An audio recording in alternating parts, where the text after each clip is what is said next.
Muarif.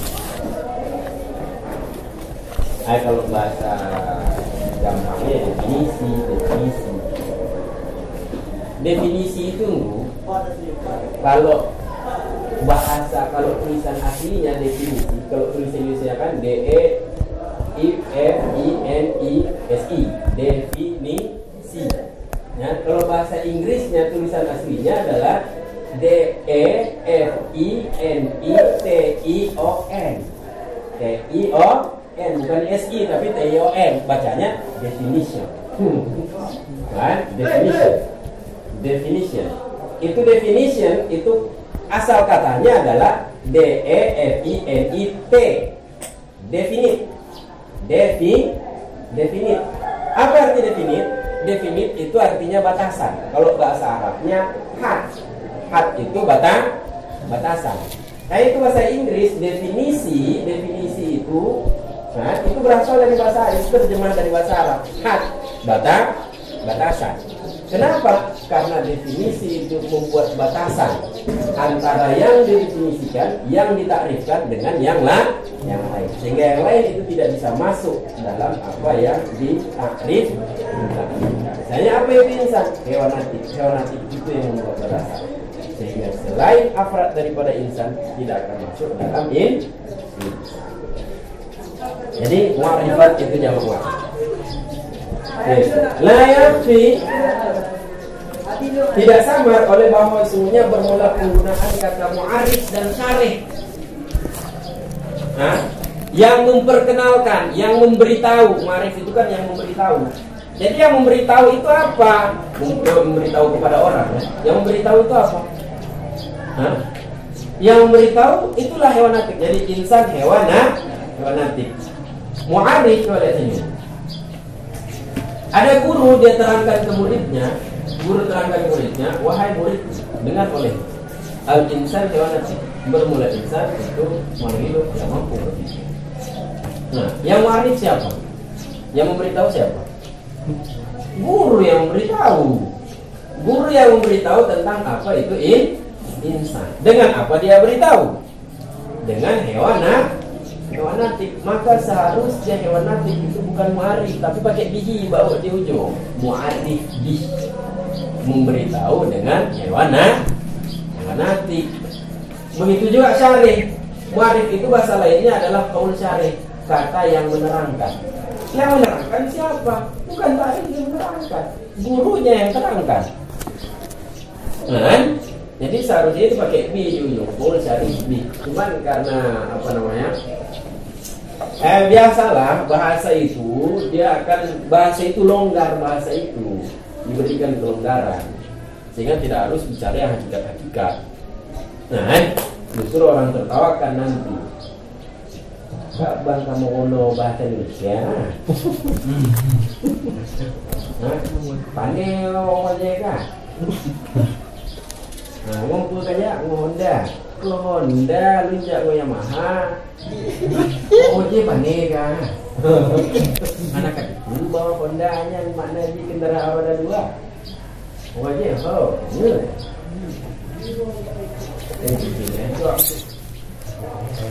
tidak samar oleh bahwa sebenarnya bermula penggunaan kata mu'arif dan syarih atas mu'arif tersebut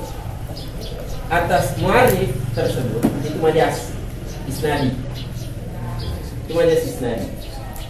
Nah, majas isnadi dari apa? Majas isnadi dari bab mengisnadkan kepada alat. Jadi sebenarnya mu'arif itu alat sebenarnya dia, bukan dia mu'arif, bukan dia yang memberitahu, tapi dia adalah alat memberitahu. Kenapa? Karena semuanya dia mu'arif. Mu'arif itu adalah mu'arif bi. Mu'arif itu sebenarnya mu'arif bi. Ataupun bukan mu'arif bi, mu'arraf bi. Mu'arif itu sebenarnya mu'arraf bi. Diberitahu dengannya, wa masruh bi. Dan disyarah dijelaskan dengannya. Dan tidak samar juga oleh bahwa semuanya bermula penggunaan kata takrif atasnya mu'arif. Takrif digunakan untuk mu'arif, itu juga majas mursal.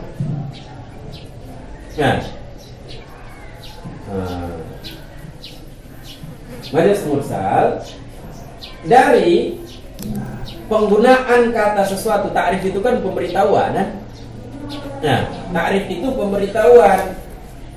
Pemberitahuan bermakna ta'rif, bermakna mu'arraf bi, bermakna mu'arif. Seperti yang natik tadi, itu majas mursal dari menggunakan kata sesuatu untuk alatnya sesuatu. Pemberitahuan bermakna alat memberitahu. Lakin ada di Fathai Nazri al-Jahiyah alama. Akan tetapi bermula ini majas-majas itu dengan memutuskan tinjauan daripada menjadikannya manfurat. Apa manfurat? Mu'arif, qaul syarih dan ta'rif. Mu'arif, qaul syarih dan ta'rif. Memutuskan tinjauan daripada menjadikannya ketiga-tiganya tadi sebagai isim alam mangkul. Kan? Memutuskan tinjauan bahwa dia adalah alam mangkul. Alam mangkul untuk apa? Alam mangkul untuk mu'arif. Kan? Ini kalau tidak melihat bahwa dia itu adalah isim alam untuk mu'arif. Tapi kalau sudah jadi isim alam, wa'illah, jika tidak putus tinjauan, artinya meninjau bahwa dia adalah isim alam untuk mu'arif, maka bermula alam mangkul, isim-isim alam mangkul itu dari golongan hakikat, bukan majas.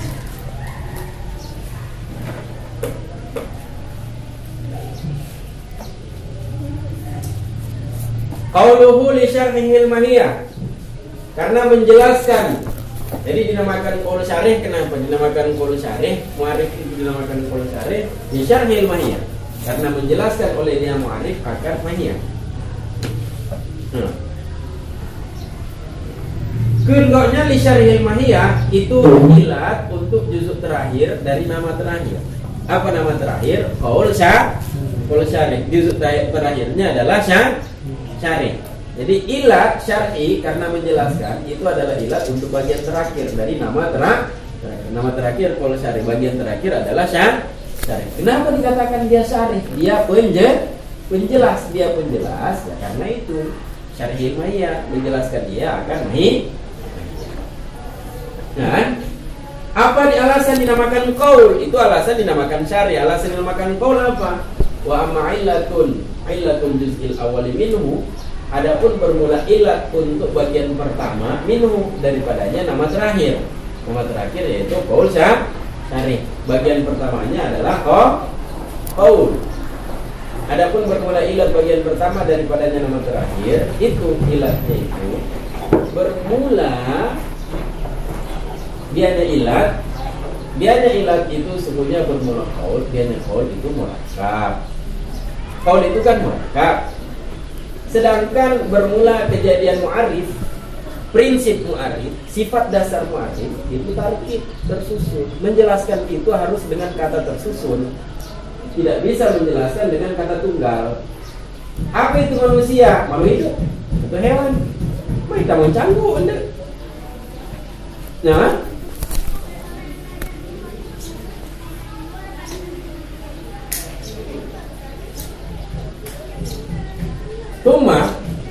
kemudian jika dikehendaki dengan syarhil mahiyah, menjelaskan mahiyah. Jika dikehendaki dengan menjelaskan mahiyah, itu jika dikehendaki dengan menjelaskan mahiyah, dikehendaki akan idzaha bidzatiyatiha, menjelaskannya mahiyah dengan zati-zatinya mahiyah. Apa kulizati? Kulizati itu adalah jenis dan fasal. Itu kulizati ya. Jika dikehendaki dengan syarah mahiyah adalah menjelaskan mahiyah dengan zati-zatinya mahiyah, dengan inti-intinya mahiyah, niscaya adalah bermula penggunaan qaul syarih untuk mutlak ta'rif. Ini qaul syarih ini kan nama daripada ta'rif kan? Sedangkan ta'rif itu ada ta'rif khas, ada ta'rif rasam. Kalau syarih di situ artinya menjelaskan mahiyah, itu berarti qaul syarih itu had. Sedangkan ini dia adalah nama untuk ta'rif secara mutlak. Jadi itu sudah majas berarti. Dan majas apa? Sebut khusus iradah umum.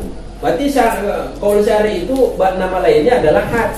Sebut had iradah ta'rif secara umum berarti. Kalau maksud syarah mahiyah di situ adalah menjelaskan dengan zati. Maka bermula penggunaan kata, penggunaan qaul syarih atas mutlaq ta'rif itu majaz mursal berarti. Majaz mursal bagaimana? Majaz mursal dari penamaan sesuatu dengan nama sebagian afradnya sesuatu. Sebagian afrad yang mana? Wahwal had, bermula dari sebagian afrad di sini adalah had. Karena kalau qaul syarih artinya syarah mahiyah dengan zati, berarti qaul syarih artinya had. Berarti ta'rif dinamakan dengan had berarti. Kan? Tidak. Itu nama bagaimana itu? Nah, itu namanya majaz itu. Sebut umum, sebut khusus iradah umum. Sebut qaul syarih tapi yang dikehendaki adalah ta'rif secara umum. Wa in urida bihi tamyizuha an ghairiha bi ayyi wajhin, dan jika dikehendaki dengannya qaul syarih, jika dikehendaki dengannya syarah mahiyah, jadi bihi kembali pada syarah mahiyah. Jika dikehendaki dengannya menjelaskan mahiyah, syarah mahiyah, itu dikehendaki akan menjelaskan mahiyah, dikehendaki akan membedakannya mahiyah daripada selainnya mahiyah. Membedakan dengan manapun jalan, baik jalan zati maupun jalan aradi. Kalau dikehendaki dengan menjelaskan mahiyah artinya tamyiz, membedakan. Nah, dengan manapun jalan niscaya la yujawaz, niscaya tidak dimajaskan akan dianya qaul syarih. Qaul syarih namanya berarti syarah mahiyah tapi dalam pengertian tamyiz, berarti namanya berarti menan lam kabir. Nah, waqad istufida an tajawuz 'ala al-ihtimal al-awwal, dan sungguh dipahami akan semuanya bermula majaz berdasarkan kemungkinan pertama. Apa kemungkinan pertama? Syarah mahiyah bermakna idhaf bizat, penjelasan dengan zati. Semuanya bermula majaz berdasarkan ihtimal yang pertama, yaitu syarah mahiyah artinya idhaf bizati. Itu dengan memutuskan tinjauan daripada menjadikan qaul syarih sebagai alam untuk mutlak ta'rif. Tapi kalau melihat dia itu adalah isim alam, ya majaz, karena al-isim alam itu dari golongan hakikat. Imamar karena alasannya lalu al-a'lam min qabilil hakikat. Nah, alam itu dari golongan hakikat.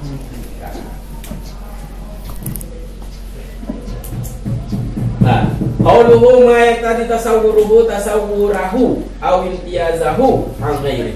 Sesuatu, nah, pemberitahu bagi sesuatu, ma'arif sesuatu, memberitahu sesuatu itu sesuatu yang menghendaki oleh mentasawurkannya sesuatu. Menghendaki oleh mentasawurkannya sesuatu. Menghendaki akan tasawurah, akan mentasawurkannya syai'. Jadi hu itu kembali pada syai' di luar. Ataupun menghendaki oleh mentasawurkannya sesuatu, menghendaki akan imtiyazahu an ghairi, menghendaki akan terbedanya syai', terbeda daripada selainnya syai'.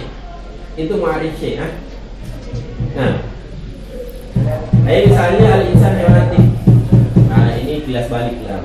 Insan heonatik. Jadi heonatik itu ma'rif. Ma'rif bagi apa? Ma'rif bagi insan. Dia ma'rif, dia yang memperkenalkan apa itu Jadi heonatik dia memperkenalkan insan, dia memberitahu apa itu insan. Berarti dengan mentasawurkan, dengan mengetahui heonatik, maka tahulah orang apa itu insan.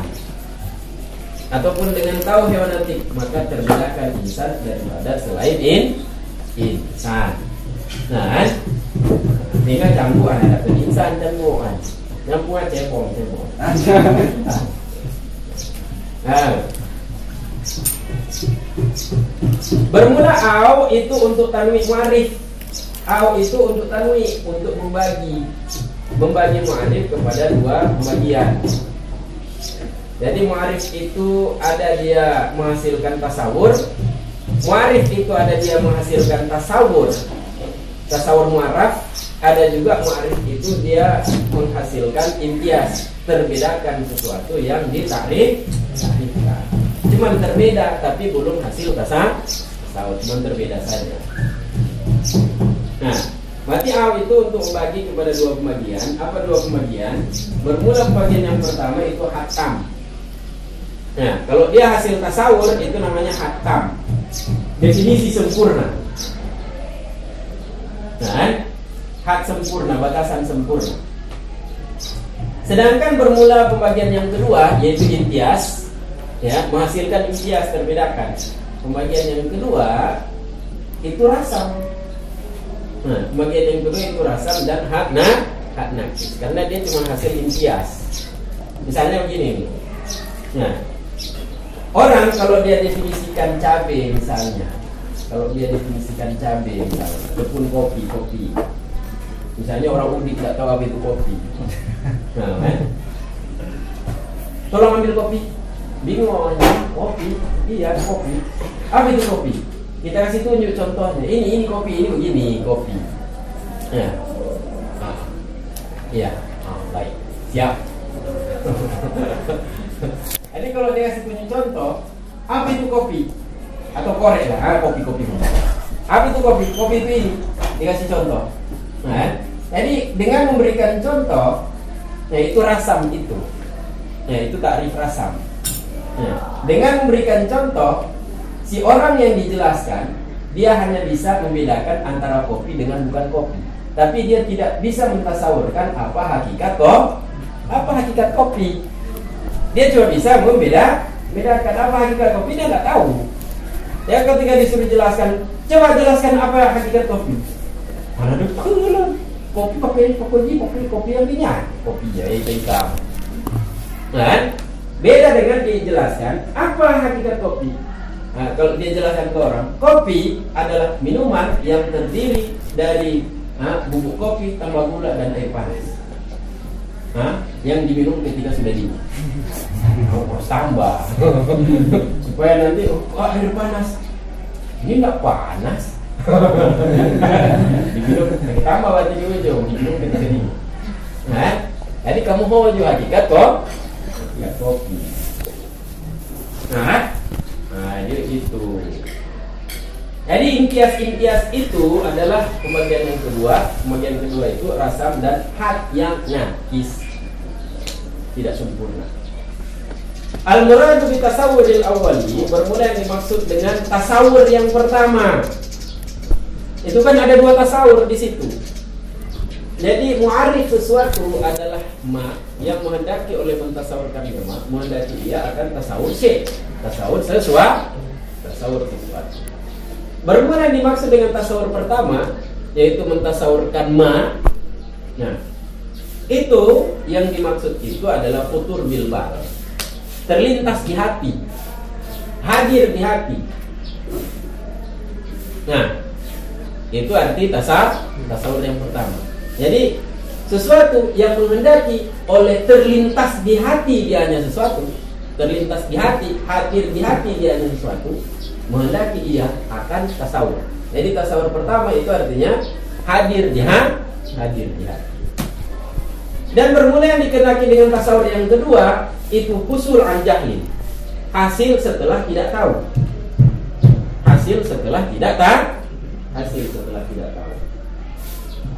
Jadi gimana makna? Bermula muarif sesuatu, itu adalah sesuatu yang menghendaki oleh hadirnya sesuatu itu, dia menghendaki akan mengetahui sesuatu yang lain di mana sebelumnya tidak diketahui. Nah, yang belum jelas tahu. Di mana dengan pengertian sesungguhnya bermula hudur mu'arif. Sesungguhnya bermula hadirnya mu'arif. Mu'arif dibaca dengan kasrah ra. Hadirnya mu'arif itu ya hewanatik kan. Mu'arafnya adalah insan. Hadirnya mu'arif di hati. Hadir mu'arif sebagai mahmul, sebagai itu mahmul itu. Nah, mahmul khabar mahmul itu. Hadirnya mu'arif di hati sebagai khabar untuk apa? Khabar untuk mu'arraf. mu'araf dibaca dengan fathahnya ra. Nah, hadirnya mu'araf sebagai khabar untuk mu'araf itu, hadirnya mu'arif di hati sebagai khabar untuk mu'araf itu lazim, pasti daripadanya hadir mu'arif sebagai khabar untuk mu'araf, pasti darinya oleh hasil mengetahui sesuatu yang majmul, sesuatu yang tadinya tidak diketahui. Nya tuhahe. Jadi benar tadi apa? Tadi banyak makul, banyak pikiran sebenarnya di memori kita, itu banyak pikiran kita dalam memori. Ya. Ada batu, kayu, air, makhluk hidup yang berpikir, ada juga manusia, banyak dalam memori kita. Ya. Waktu mau didefinisikan kan sudah ada dalam memori orang kan. Nah, misalnya seperti kopi tadi. Nah, macam-macam dalam pikiran dia. Nah, itu pun supaya langsung contoh. Nah, cuman dia tidak tahu apa itu insan. Nah, tapi begitu dikatakan, ayatnya yang dia tahu tentang insan itu apa? Makhluk hidup. Nah, insan itu makhluk hidup. Nah, yang mampu berpikir. Coba gabung. Bermula insan itu makhluk hidup yang mampu berpikir. Ketika hewan natik dijadikan sebagai khabar untuk insan, tahu orang insan wajibnya. Dan kalau itu makna mu'arif adalah mentasawurkannya, itu menghendaki mentasawurkan mu'arif. Artinya ketika mu'arif itu terlintas di hati sebagai khabar untuk si mu'araf, maka orang hasil pengetahuan tentang si mu'araf yang tadinya tidak diketahui. Nah, misalnya seperti apa? Wudu. Apa itu wudu? Wudu, orang tidak tahu apa itu wudu. Tapi begitu dicari khobarnya, wudu, bermula wudu itu penggunaan air di anggota tubuh tertentu. Ketika penggunaan air di anggota tubuh tertentu dijadikan khobar untuk wudu, orang jadi tahu apa itu wudu. Gitu. Nah, udah itu.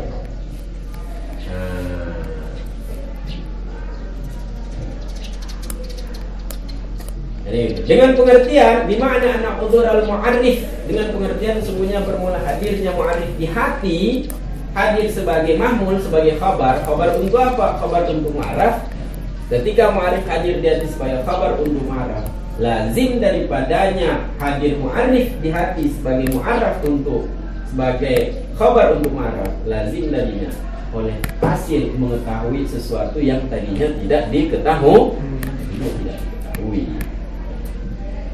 Maka bila dikatakan al-insan huwal hewanatik, bermula manusia, dia manusia itu makhluk hidup yang mampu berpikir, maka bermula hadirnya hewan natik yang kedua-duanya maklumainnya awalan.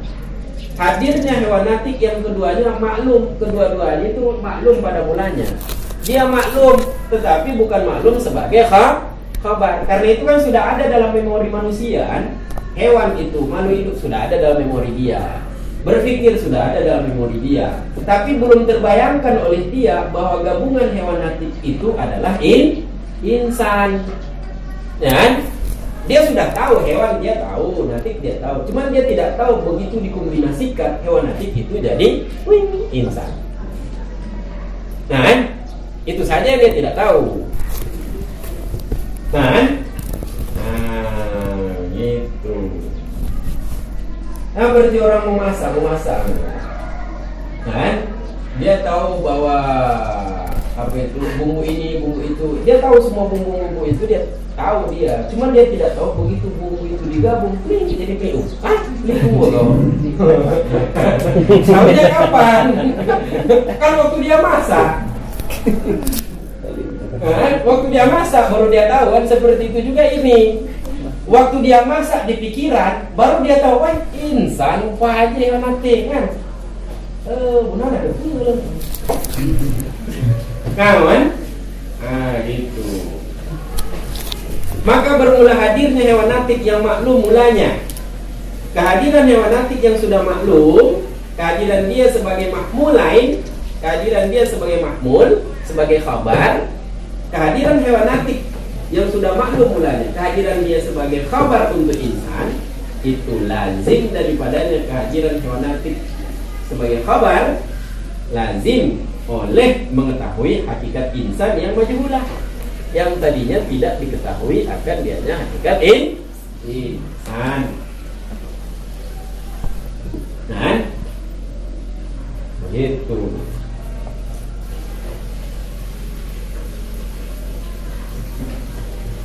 Oh, mah 12:05.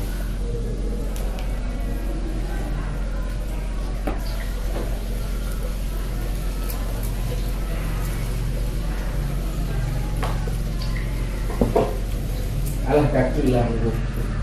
Yang cuma jauh ngomong.